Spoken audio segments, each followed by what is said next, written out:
We eventually retired at some godforsaken hour, and I somehow managed to procure a hotel room on the phone in Japanese, drunk and tired.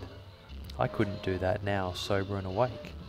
We fit the three of us into a double, despite the attempts by the hotel manager to get us to pay for the extra person. After a few hours' sleep, we were up and back at the Emperor's Palace, this time the Garden Quarter.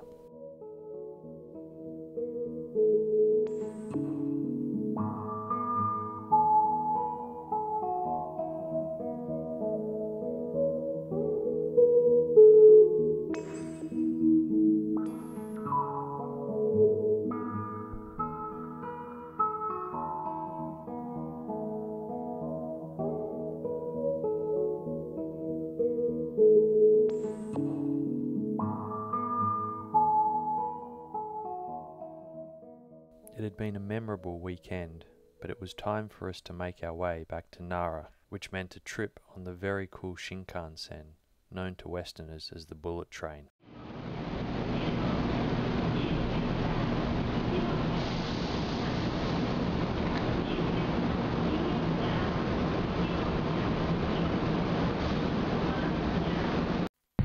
We're hooting now.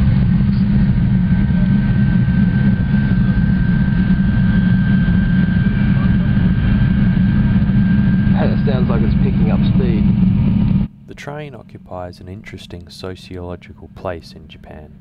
In a country lacking a proper church, this marvel of contemporary life almost takes its place. Madness. This has to be the fastest I've been on land.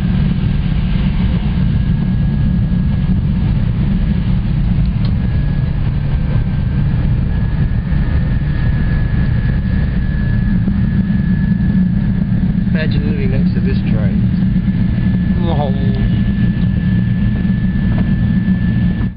You never see graffiti or ripped seats on Japanese trains. They're almost always exactly on time and impeccably clean.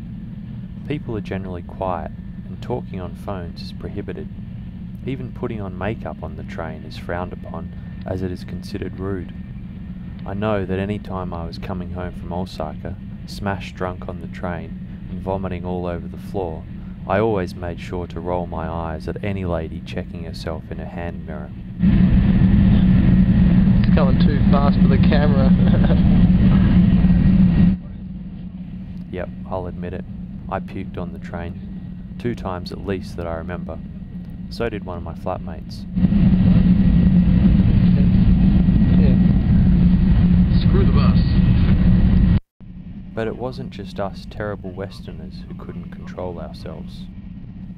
I heard a story of a salaryman who was seated on a late-night train home who suddenly opened up his briefcase and vomited long and hard into it before closing it tentatively. That'd be a tough job for his wife in the morning. But the best train story I heard took place on a totally packed carriage in Tokyo midwinter. It was so crowded nobody could move. The train was moving very slowly between stations because of ice on the tracks. Suddenly, a man threw up over a woman. However, he'd thrown up with such great force that his false teeth had also come loose and were perched on the lady's shoulder. She started screaming, but nobody could move an inch. Finally, at the next station, everybody else left the carriage except for the woman who stayed there screaming non-stop.